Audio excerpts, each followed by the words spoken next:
You're listening to the Geekscape Network. Time to fire up the VCR. This one's my favorite.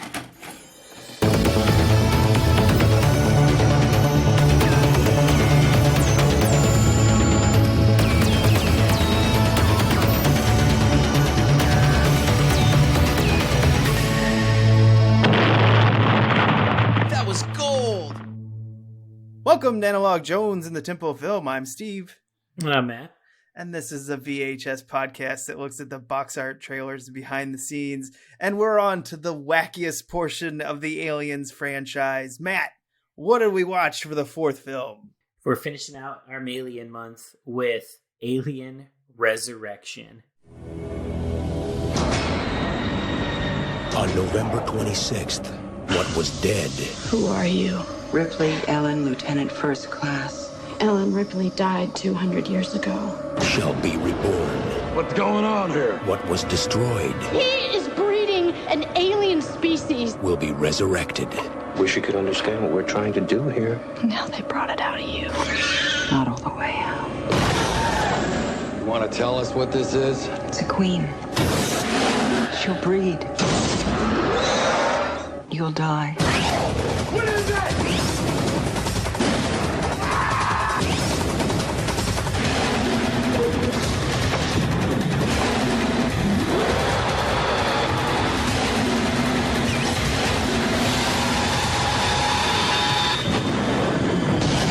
Alien Resurrection. Rated R. November 26th, only in theaters. The sequel nobody asked for, nobody wanted, and then when we got, we were like, oh, okay. But why? Cue Josh Whedon's puzzled look, like, I don't know. The film that the studio heads desperately wanted, but no one else did. I love it. This is one of the wackiest films that, I mean, even if we did later on Alien vs. Predator and the whole Prometheus Covenant end of the franchise, I guess you could say at this point, I think this one is going to have the most puzzled. I don't know what they're doing. Yeah, regardless of what number it is in the series, this is easily the weirdest, and the wackiest, and the most kind of why. Yeah, so 20th Century Fox really liked Josh Whedon coming off Buffy the Vampire Slayer and other things he had done, because he had done a lot of uncredited touch-ups throughout his time. I'm not going to list them all out, but you can look them up. So they thought he was hot and they wanted his script. He came up with a script. They liked it, sort of, sent it on to the producers, and no one liked it. Not one of them. They said it would wreck the entire franchise, and that is pretty much a consistent opinion about this script. And now the script had been changed about as many times as Ripley becomes a clone in this film, which she is 8 clones in this film. Why 8? I don't know. Maybe he is basing it off how many times he changed his script. That kind of would be funny. Yeah, a little meta there. Yeah. So eventually they had him write in a clone version of this, but instead of Ripley, it was Newt. And then they're like, this is great, but let's make the clone now Ripley. He was very confused because Ripley was dead, and it had been very public that Sigourney Weaver wanted nothing to do with this franchise anymore. And to his complete amazement, they gave her the script, and she loved it. And she even said, you know what, Whedon, I like what you're doing here. I need you to push Ripley's character farther into the weirdness and more, because she thought that was just so much more interesting, having now a half alien, half human Ripley, even though none of her characteristics have the xenomorph characteristics. But instead of being like partial alien, partial Ripley, we get partial Ripley, partial weirdo, partial just strange behavior, and she's almost more playful too, which is weird because I don't think you would get that necessarily from an alien. But yeah, it's I don't understand sort of like, I guess, I mean, the science of the whole thing, but I mean, it's a science fiction movie, so fine, okay. But yeah, like Ripley is so different from any of the Ripleys that we have seen before. It is almost like we're 8 times removed from original Ripley. Yeah, I don't get the science either. I think the science is all over the place. Why is she quote unquote part alien, part xenomorph, but she has, other than strength and maybe a little bit of acid blood, her characteristics outside, any of her flesh, anything, nothing. She looks nothing like a xenomorph. Yet later on, we get a newborn, and we'll definitely describe that because that's going to be fascinating to talk about. It is basically half human, half alien, so I don't know. And I'm pretty sure that's what everyone thought when they saw this. I don't know. Okay, whatever. We're now at this point. Fuck it. In terms of just like Joss Whedon's script and stuff and how it evolved into the movie that this became, it still feels like very much like a backdoor pilot for Firefly, which Joss would do like 2 years after this movie. And it with the kind of space pirates and the snarky dialogue and stuff like that, this feels like our intro to Firefly. I mean, it really does. You text me that and I'm like, yeah, like everything about this. I mean, the space pirates in this film are basically just a prototype for Firefly. Yes. Which he probably thought was just going to be a huge hit. And I mean, I liked it. Everyone I know who watched Firefly liked it, but Fox didn't. Yeah, it's just this weird relationship between Whedon and Fox throughout time, I guess, with like this and then that. Very similar things that they didn't like, but they still made anyway. Yeah, it's wacky. This entire film's wacky. So there isn't as much pre-production problems other than the producers all like, this looks crazy. We did have quite a bit of the kind of like director roulette. Peter Jackson was one of them. Danny Boyle. And, like all these directors kind of like couldn't do it. And I think at one time they may have thought about bringing back Ridley Scott, but I don't think he wanted anything to do with this. And it was like, okay, so they went on and they find a French director that had never done an American film. The only film he had done was City of Lost Children. They went with this guy. So basically they hired someone that they didn't think would be a problem, like Fincher was in the third film. It was just like, get the job done. You can have some influence, but make this script because we really like it. Yeah, we had a director, finally, who had a few films under his belt, with Delicatessen, City of Lost Children. City of Lost Children was super popular at the time, at least, for sort of foreign film genre fans. It was pretty acclaimed. So Jean-Pierre Jeunet, if I'm saying that correctly. I don't know. Don't correct me if I'm wrong. Sounds good.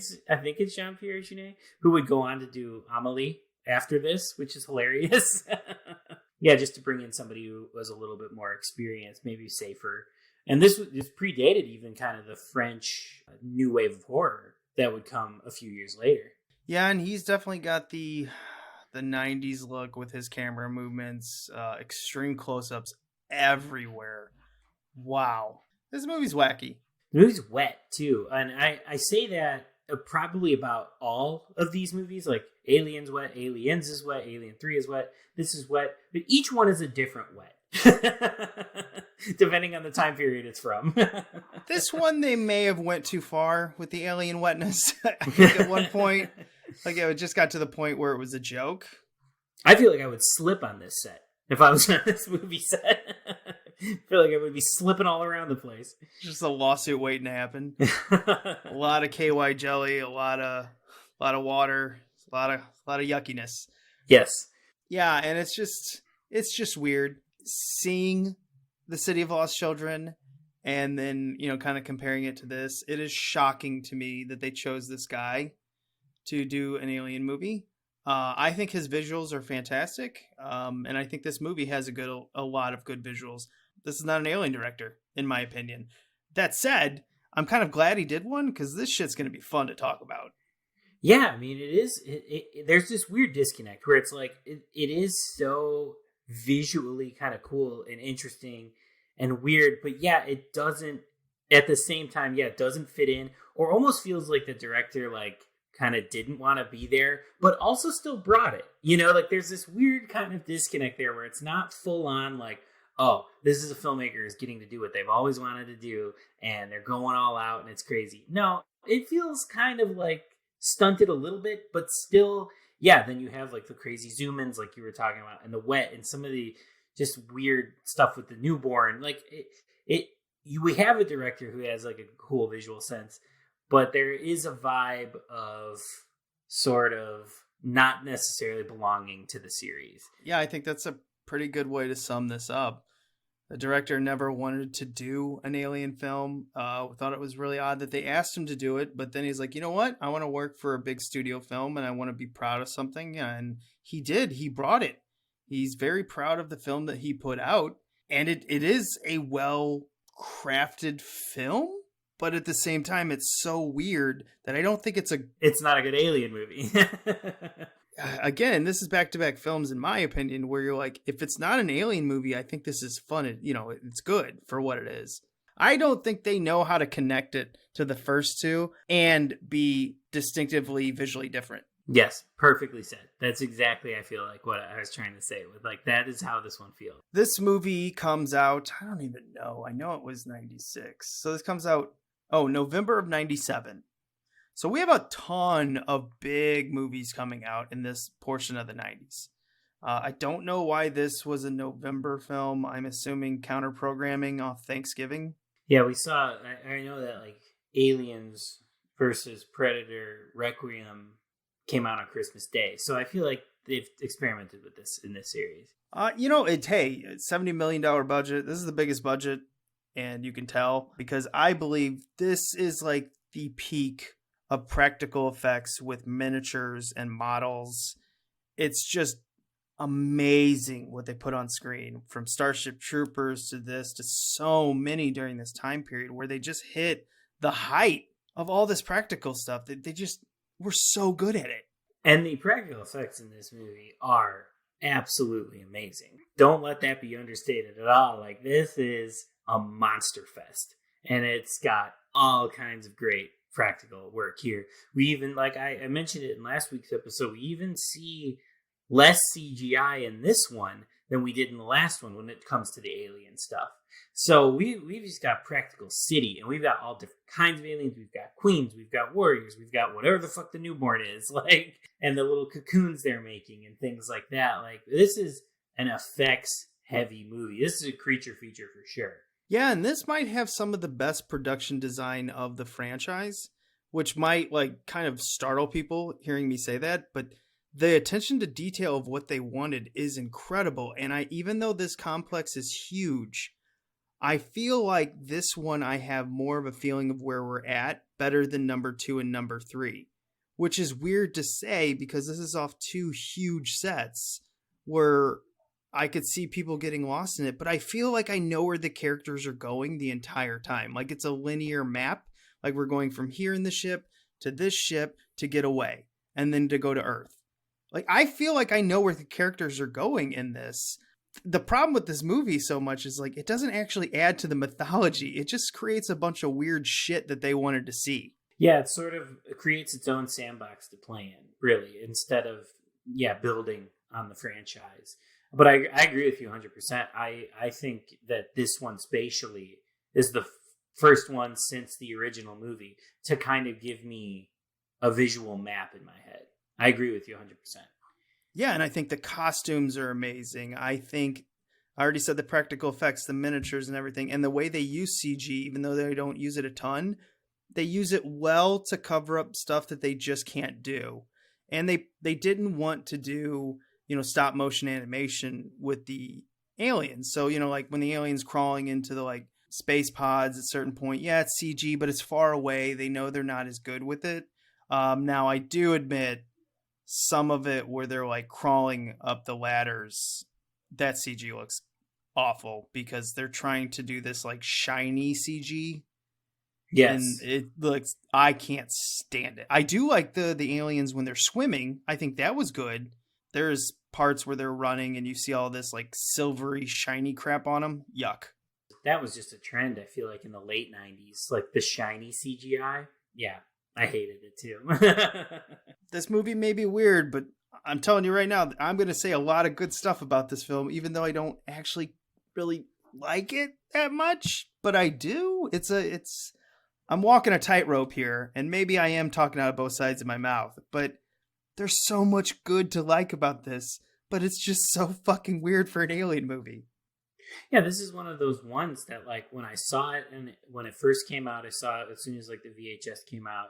I rented it right away, was disappointed. Years would do marathons of the first 4 and was always disappointed by it. But over the last few years, I've really come to really appreciate a lot of stuff about this movie. Mainly the creature feature aspect of it, but, like, I kind of enjoy this one. I'm not gonna lie. Like, it's a breezy watch, and it's like, you know, when you got all these things that you were saying, like miniatures, costumes, and all this stuff is visually appealing. This is a pretty digestible movie. As gross as it is, it's really easy to, like, take down, and it's like one of the shortest ones in the series too, and it doesn't need to be any longer. So, like, yeah, I kind of like this one. Yeah, it's weird, right? You're like, I like it, but at the same time, I'm like, what the fuck is going on? It's weird. Yeah, I kind of got to put my allegiance to the first one kind of aside a little bit when I watch it. I'm like, well, you know, I can't be thinking about the first one when I'm watching this. But, like, so if I do that, and I kind of experience it just as its own slimy, gross 90s, late 90s kind of alien movie. Not alien franchise, but alien as in the kind of creature. Yeah, alien movie. I think it's kind of fun. I think it's kind of a wacky, goofy, weird, fun movie. Yeah, I think this would be one of the better ones to screen at a movie party. Yes, this would be the one you'd pull out. You're not going to pull out Alien 3. Everybody's going to be depressed. You're going to pull this one out. This movie would probably come out, spring, summer, 1998 on VHS? Yeah, probably. I would assume if it came out in November, at least 6 months later would probably be, springish. Yeah, and I'm pretty sure they only came out with one VHS for this. So if we're walking down the video store, what are we seeing? We get Sigourney Weaver, Winona Ryder, names above the title. We get their kind of floating heads. It is the late 90s. Let's not forget those. Sigourney Weaver's above the title. Winona Ryder's under the title. And they're both, like, sort of looking off at what could possibly be the alien or something. They're green. The green aesthetic is still here for the posters. And we've got where the eye is an alien. There's, like, some little alien tendrils kind of pulling it open. And there's the big light. And it's split kind of right in the middle. And I get a little THX logo at the bottom of my VHS here. Yeah, we're going back to the greens of the first one. Yes, greens but floating heads, because it is 97 after all. Of course. And in the back here, a lot more green. Yeah, a lot more green. We get the eggs at the bottom where, like, the credits are. And we get a few stills. We get mostly Ripley. Ripley looking with the group. Ripley smushing faces with Winona Ryder. And then 2 aliens in one of the stills. And I love this. This is like not the description, but the little kind of tagline above everything. Sigourney Weaver and Winona Ryder star in the final chapter of the chilling sci-fi thriller. Oh, boy. Yes. Once again, another VHS claiming to be the final chapter. Immediately after the last one claiming to be the final chapter. But in fact, we know it is nowhere near the final chapter. There are still 4 more screen appearances of the aliens to come. Is there anyone more out of place in this entire franchise than Winona Ryder's character? Well, spoiler alert, she's an android. And I think once you know she's an android, it's a little better. But before we know she's an android, it is kind of like, what are you doing here? It's going to be fun talking about her behind the scenes on this, too. So what's the description on this bad boy? Ellen Ripley Weaver died fighting the perfect predator. 200 years and 8 horrific experiments later, she's back. A group of scientists clone her, along with the alien queen inside of her, hoping to breed the ultimate weapon. But the resurrected Ripley is full of surprises for her creators, as are the aliens they've imprisoned. And soon, a lot more than all hell breaks loose. To combat the creatures, Ripley must team up with a band of smugglers, including a mechanic named Call, is that what it is? Ryder, who holds more than a few surprises of her own. When I was looking up the characters for this film and I saw her name, because when Matt and I are about to start this, I always put him as a character in the movie. And when I saw that her name was Call, first of all, I had no idea, because maybe they call her something. I don't know. I don't know if they call her Call, which is weird. Yeah, that really threw me when I was reading the description here because I was like, is that really her name in this movie? I just watched this. It's a very odd character in this entire franchise because she is supposed to like have this allure about her because she is an android made by androids. Yes. But to us, the viewer, I don't care, like, at all. Yeah, and it's sort of like, what's this woman doing on this crew of, like, these smuggler roughneck guys? Like, it's one of those kind of scenarios, too. Yeah, I mean, because there is another woman pirate, but she's actually a pirate. Right. She's part of the crew. Winona Ryder just feels like she was a stowaway one day, and they just never moved on. Yeah. And they kind of talk about it a little bit, like how she got, but like still, yeah, she's definitely the misfit among this group for sure. Well, and then the way the rest of the characters react to her being an android made by androids, I don't know why that's special to us. Yeah. Like, looking at this and this whole thing, the way they react, it's almost like they want the audience to react to like, oh, that is fascinating. I don't find that fascinating at all. Well, you talk about it in the Aliens episode, but they really did drop kind of the whole android thing from the series because in Alien 3, we just kind of get that one scene with the remains of Bishop that she plugs in and talks to. But that's it kind of for the android aspect of that movie. And then, yeah, like Winona Ryder's character almost seems sort of like an afterthought to have her be an android or, you know, it's weird that she's an android, but like, now the series is not interested in that anymore. So having it in there is exactly like you're saying. It's like, oh, but we don't care. Yeah, that was the thing too, is like when we find out she's an android, that's supposed to be a big shock to all of us. But we're like, yeah, we've seen this. Yeah, you already did it with Bishop. And Ash was a surprise too. It's like, you don't need to surprise us with androids anymore. We're in the 4th movie already. And like the last movie didn't even care about androids. So yeah, it's weird. It's a weird choice. I guess it was supposed to be shocking because these ones are supposed to be more human than human because they care about so much. It's almost like she's going on a campaign to save the aliens or stop. Actually, no, it's not save the aliens. It was like stop them from manufacturing the aliens. Like she was a freedom fighter. I don't know what she was. I don't get it. When it comes down to it, we just don't understand. Do we have any trailers to this? This is like the same setup as the Alien VHS that I had. So it's got the X-Files trailer that one had. It's got the 2 video game trailers that one had, which is the Aliens versus Predator and then the Alien Resurrection game. And then this is another one of those VHSs that has the trailer for the movie before the movie, which we already talked about many times. Annoys the shit out of me. But I will say Alien Resurrection has a really, really, really good trailer. Yeah, I can't believe they did it again. What is the deal with putting these trailers in front of the movies? Yeah, I don't know. I think it was, my VHS that I'm looking at was released in 99. So maybe a year after the first release of the VHS.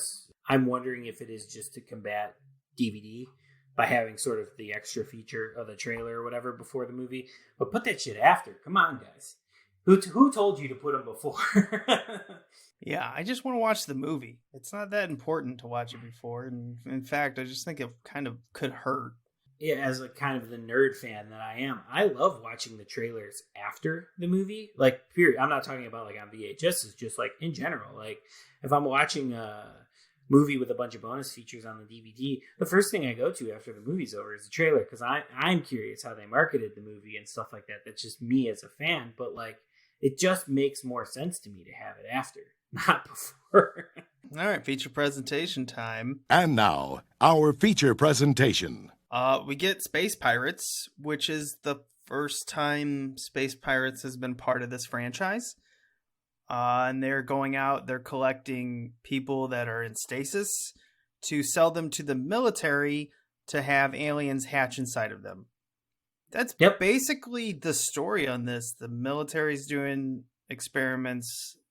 We find out that Ripley has been cloned. I do find it fascinating that they let you know that Ripley's been cloned 8 times. Because in the movie, that seems to be a big, like, mark, it seems to be something that's kind of, like, supposed to shock you. And I don't feel like that ever shocks you, because maybe they gave it away in the trailer? I guess it's all leading to the scene in which she does like the mercy killing on all of the failed clones that are all fucked up. Awesome effects in that section of the movie too, by the way. But like, it's very screaming Mad George in that section. Yes, by the way. yes, which we all know we both love very much. Yeah, so that section was cool. But yeah, it doesn't for me as a viewer act as a surprise. It's sort of just there so that we can get to that scene, which is a cool scene. Yeah, it's just kind of like, oh, so you're gonna tell that? Because I thought that was supposed to be kind of like one of your surprises in the film. But I feel like the surprises in this film are never surprises. Okay, there is one surprise that I'm surprised by. Never mind. We'll get to that. So I think we'll talk about the pool scene because that took a month to film. It looks like a nightmare. But it was a nightmare. It's a good scene. It works, I think. They made an entire mini documentary about the pool scene that was 30 minutes long. Because it took a fucking month to do. Yeah, I mean, like I said, it looks great. Very, especially when they're going up the ladders and stuff and escaping, feels very like Day of the Dead-y. I know there's no water in that scene at the end of Day of the Dead, but like it does feel like their escape is very Day of the Dead-y. And yeah, like it's the water stuff. It looks great. The aliens, like you said, swimming underwater look pretty good. The effects kind of hold up for that, and it is a good tense scene. And they're all holding their breath, and I don't think they would be able to live through what they were trying to do. And when they come up and the water is covered in kind of the pool cover of just the alien slime, it's nasty. It's cool. Yeah, I mean, for a movie, looking at the scene alone, it looks great. But script writers, anyone out there, don't put water scenes in films if you want your actors to like you and never want to work with you again, because it's a nightmare. All these water scenes in all these films, people hate it, and I get it. No one wants to be wet that long, and it took a month. And this was actually a production that was going out of its way to be super safe.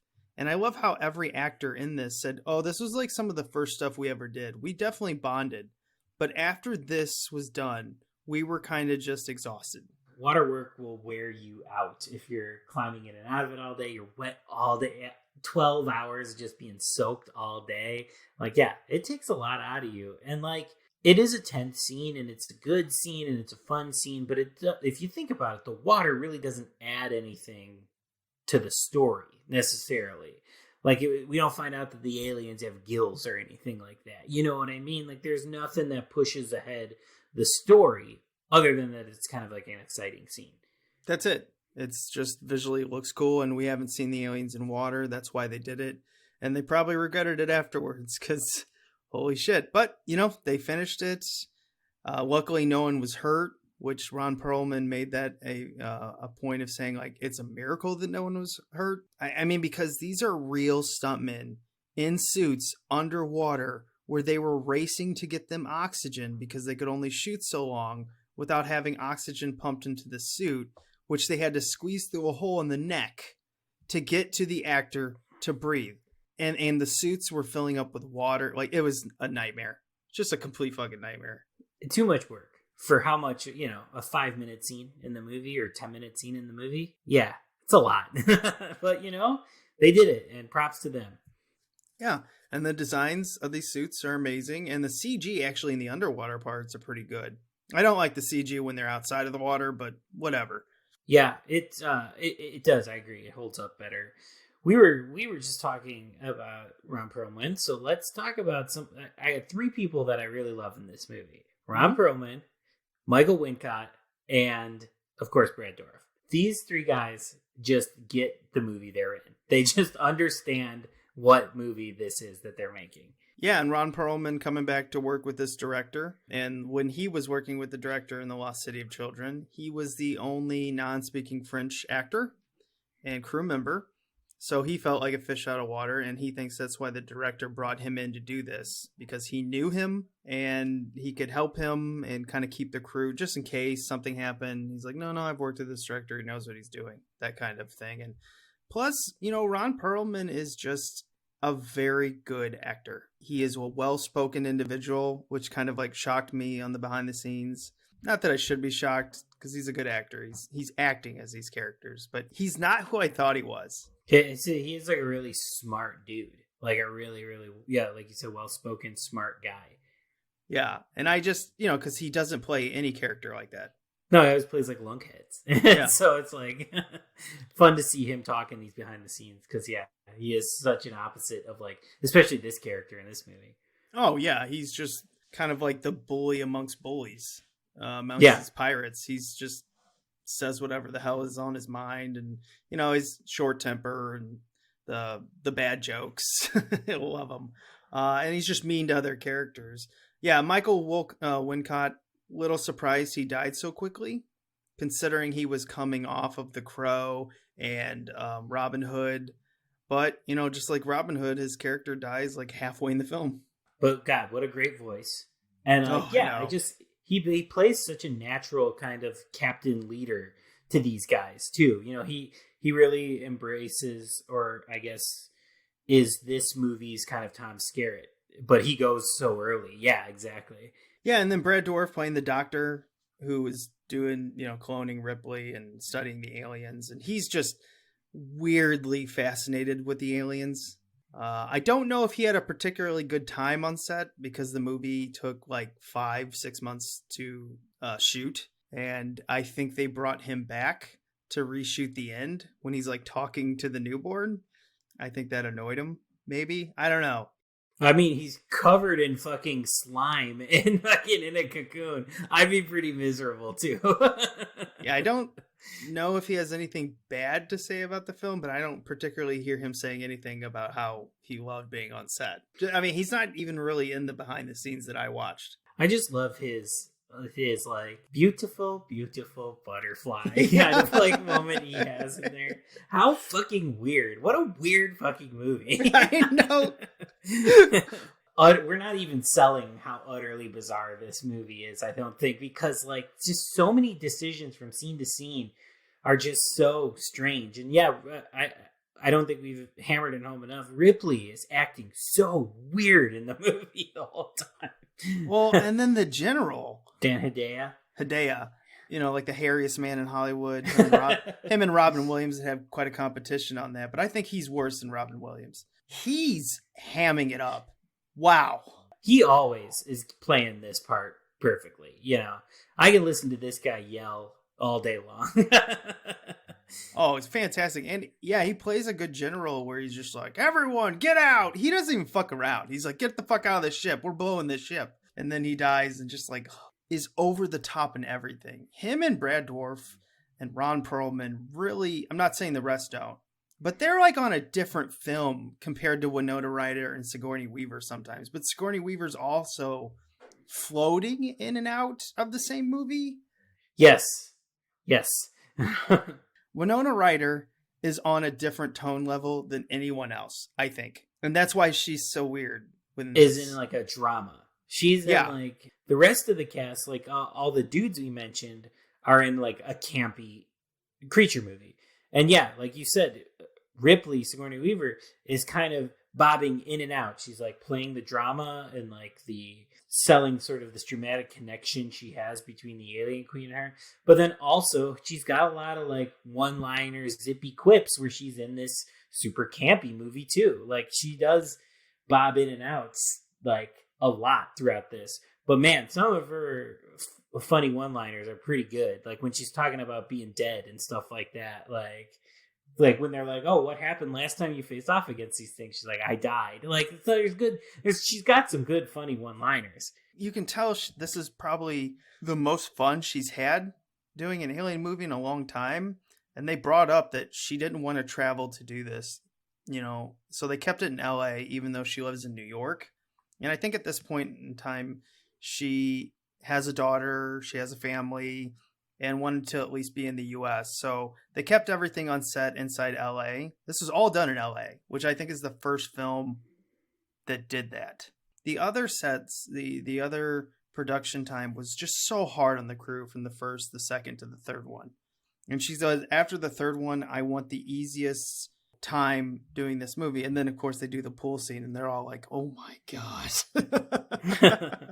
I can imagine some of the other stuff, like, the set stuff, the not creatures, the not wet water, stuff like that. Like I would imagine it was kind of easier, and maybe that was her pull as being an actual producer on this movie for the first time. Maybe she was able to kind of wrangle it together because, I feel like the rest would be kind of simple to shoot if everybody's probably already based out there besides her, if she's from New York or whatever. And you got the technicians to build those kind of sets out there and everything like that. So I could imagine that was her producer pull, making it kind of easier, except for the water scene. Oh yeah, she definitely had pull, and she got paid a reported like $11 million, which is incredible. That's getting up there with like the Arnold Schwarzenegger money. That's not many actors can pull $11 million at this point until you get Julia Roberts, who just became like a queen of Hollywood for a while. It's like the idea that Ripley is the franchise, which is something that hilariously they dumped after this movie, but like they did give her that $11 million because I think they just had confidence. It's like the Alien movies are the creatures and Ripley. At this time. So I think they probably saw it as a worthwhile investment. Yeah, and she also said she wouldn't do Alien versus Predator because it sounded awful. And she kept her word because she's like, don't even put me in the scripts. And they didn't. And, the rest is history. The first one especially turned out awful. Yeah. I think there's something to say that without Ripley coming back to this franchise, it's not been the same. It hasn't. I mean, it definitely has taken a whole nother vibe.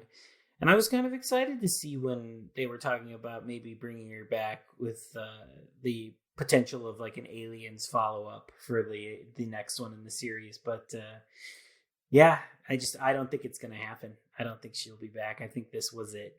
So going into the creature effects a little bit farther into this, we get the newborn, which we just have to talk about. It's like its own segment of this movie where they knew they wanted to stick this in later on inside the scripts. What makes no sense to me is the queen alien gives birth just like a primate would. Why?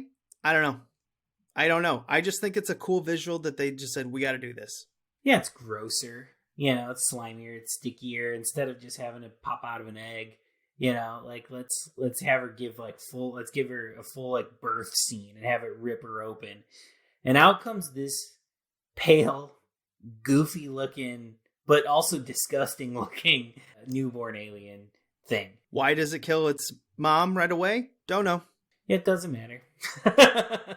Why does it have a goofy looking nose? Don't know. I don't understand any of this. Why is it half human, half alien, but looks more like an alien? I don't know. They don't explain. They don't explain it. But man, what a weird, creepy little creature creation, though. From its like baby tummy to its weird nose thing it has. It is quite an interesting choice and quite an interesting design choice for the end of this movie here. And I think it's odd to say this, but I have never felt so disappointed in an alien and fascinated by how good it is at the same time in this entire franchise.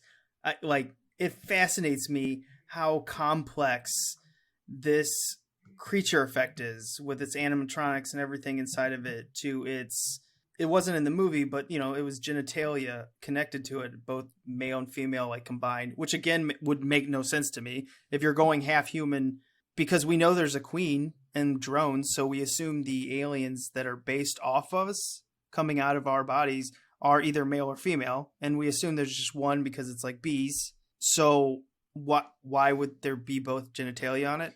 If anything, it should have like whatever would be the alien genitalia with whatever gender genitalia they were going to sell it as. So it shouldn't, I don't know. It doesn't, to have both, I guess, human sexes is weird for the alien because it's only half human. Why would it have both human sexes?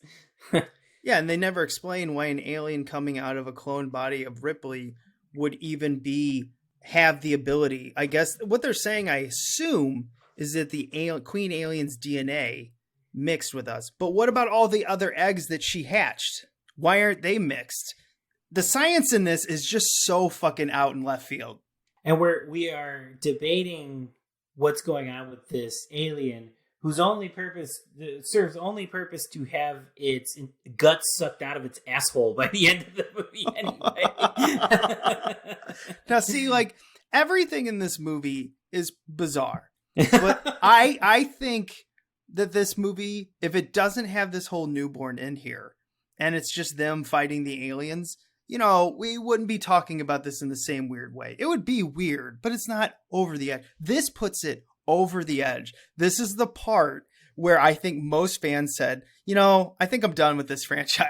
I think I'm done with the Ripley storyline. It's over. You've now officially jumped the shark in a way, which then I think this movie, not only, it doesn't kill the franchise, it kills Ripley's franchise.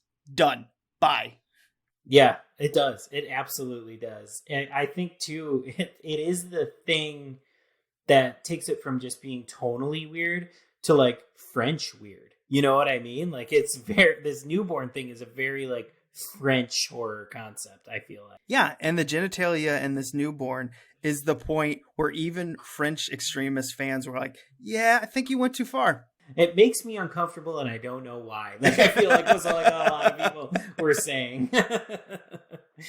And they sold a fucking toy for it. This weird ass thing. They worked so hard on this, and you could tell only the director wanted this type of look.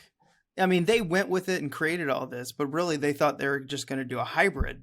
But he's like, no, it has to have eyes. It has to be expressive. We have to see its feelings before it attacks. And everyone's like, okay. Oh, and it also, Ripley has to be its mom.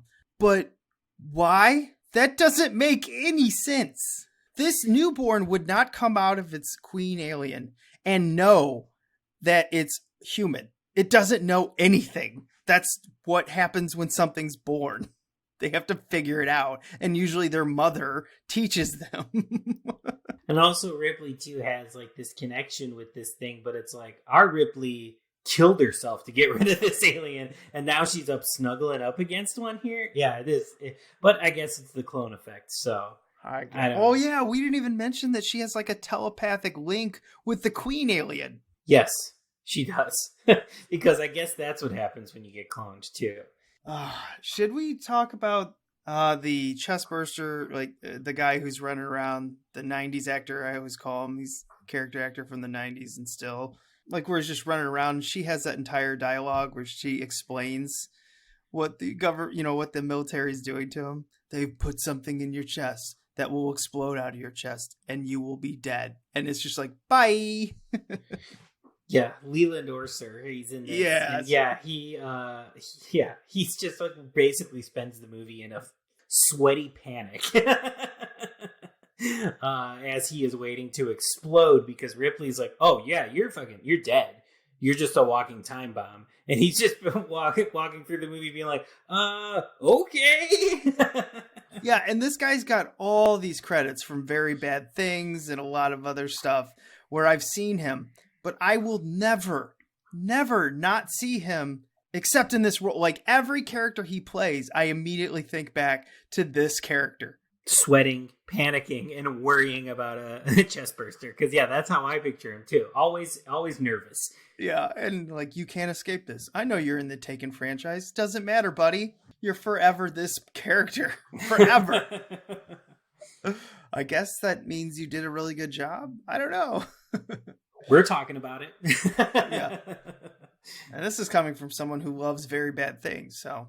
Yeah, one of my favorite movies. But I think he just plays a panicky character in that one, too. Exactly. So, he's also in a sweat that whole movie. Yeah, so. Oh, man, you got anything else you want to bring up in this weirdness? No, I covered it.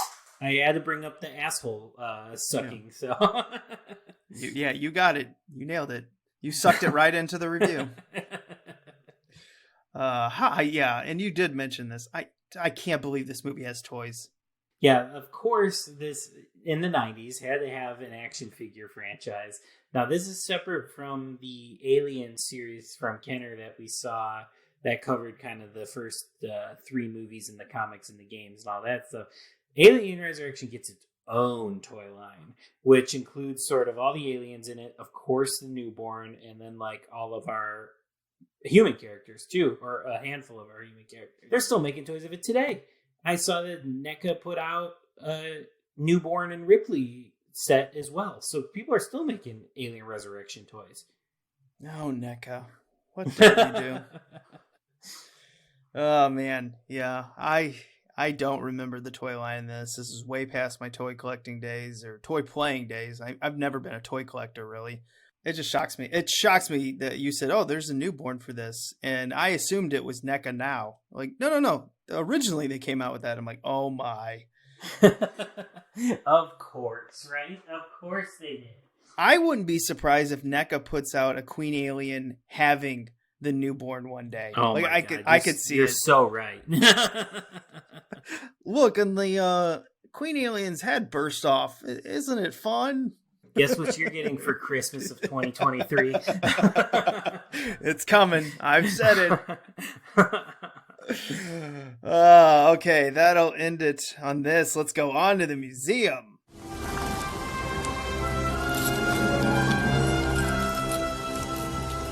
This is the second time I've had to reclaim my property from you. That belongs in a museum. So do you. This is the part of the show where we go out in the film jungle and bring something back. It's our final wing of the original 4 aliens that you voted on. So I'm going to beat Ant to the punch, and I'm going to say, can I put a good and a bad in here? It's your show. You can do whatever the fuck you want. How can the aliens look so good and way too wet at the same time? Oh, perfect. That's a summation of the whole movie. Like, calm down. They're just like, they are soaked. It is like someone's taking a hose on the other side of the shot and just spraying it with like KY jelly water. Yeah. Because it's not quite. It's a little viscous. It's not quite water, but it's wet though. Yeah. And then just like the whole Brad Dourif, like that whole scene where they're all wet and Brad Dourif's like kissing on the glass. That is my whole like scene of the movie where I'm like, what the fuck are we doing? And thank you for doing it, but what? Yeah, the fuck? but also at the same time, thank you for this. I'm better for it now that I've seen it. Oh, your turn. Go for it. I feel like I want to put in the Brad Dourif kind of relationship and the scene, especially the beautiful butterfly scene where he is being eaten and wrapped up in the cocoon and stuff by the aliens. Just the relationship between them two and how he's like obsessed with the aliens, and it's kind of sexual. It's weird. I think it's a good microcosm for the whole macro of the movie, like how just weird and strange and uncomfortable the whole experience is. And he's a good character to represent that. So I'm putting in Brad Dourif's beautiful butterfly kind of moment and the character in general. Of course, we have this movie, and we both find a way to get Brad Dourif in like 2 scenes. Like, and he's probably only like in 8 minutes to screen time. Memorable 8 minutes, though. Yes, very memorable 8 minutes. The one scene I had to struggle with is like when Sigourney Weaver actually makes the basketball shot. Yeah, which she did, right? She did it. I remember seeing in the behind the scenes. It took them like 90 something takes or something, but then she finally got it. And she's so pissed because it goes off screen for like a millisecond.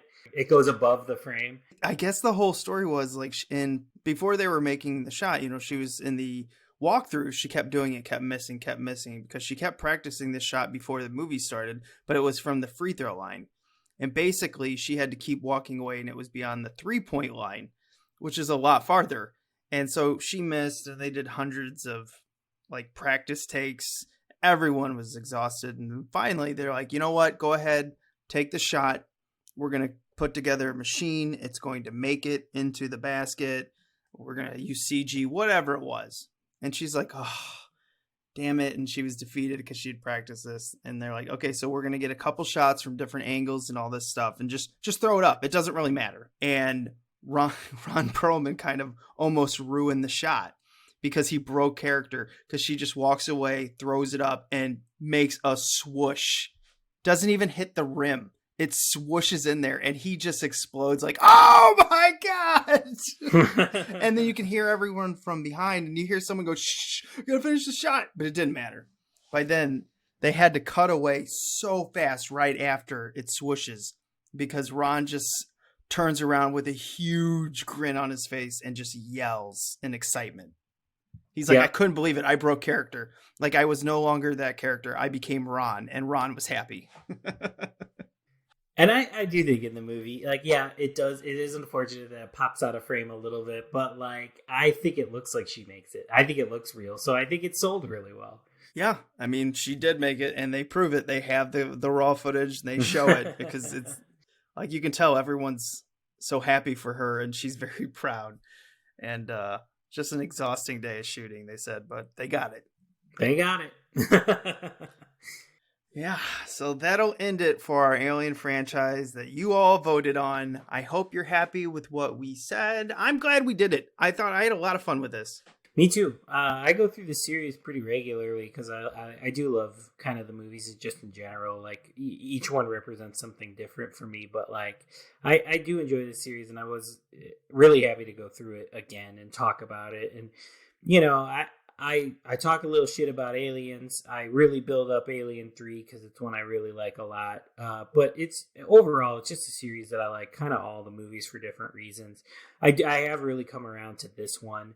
I didn't like it at all, really, when it first came out, but now I've really come around to it, and I do think it's fun and weird and wacky and wonderfully gross. So I'm happy we did this series. I like all of these movies. Like, even when I'm criticizing them, don't think for a second that like I won't watch any of these at any given time. Like, I love the Alien movies, so I'm glad this was voted on, and I'm really happy we went through it. I'm sidebarring. I am currently going through the Friday the 13th, and I've mentioned this in a couple of episodes before that I'm just very slowly going through all the Friday the 13th. And last night I just watched Jason X. And Ashley made a very good point when we were watching Jason X. She goes, this is like all 4 of the Alien movies combined with Jason. And I was like, oh my God, yeah, you're so spot on. All right. When you watch like this one, especially too, I mean, beyond somebody getting sucked out into space through a thing, which both movies do, there's that section of Jason X that kind of has like the Marine characters going after Jason, and then it sort of feels very Alien Resurrection-y at the end. And the character being frozen and smashed. Mm-hmm. Yep. That happened in X, and that happened in this right after Brad Dourif. Like, oh yeah, because the alien learns that the cold air comes out or whatever, and he freezes one of the Marines or guards or whatever. Yep. So there's a lot of connective tissue between particularly Alien Resurrection and Aliens to Jason X, which is really funny to have just watched that. So if you've gone through the 4 movies with us this time, cap it off with Jason X, and just like, because it feels like a nice summation of all of them. Just a fun sidebar I had after watching that last night.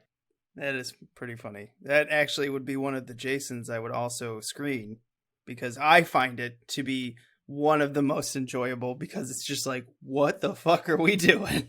Oh yeah, it's one of my favorites in that series too. So I really have a fun time with that, and I have screened it before, and I've had it playing at like movie nights and stuff at my apartment. So and I will do it again. So it's a fun one, and honestly, a perfect fun double feature to show for your friends: Alien Resurrection and Jason X. Boom, boom. Everybody's going to have a good time with that. It's going to be a lot of questions and a lot of laughing. Yes. And we can't answer them. Yeah, I don't have any answers. I've seen these movies a whole bunch of times, and I still don't have the answers for you. Why does the alien baby have a dick and a vagina? I don't know. Okay, that'll end it for the Alien franchise. Maybe we'll do the second part of it. I don't know. It really just depends how bored we get. How about no? How about we don't? No, I'm just kidding. If it happens, it happens. No.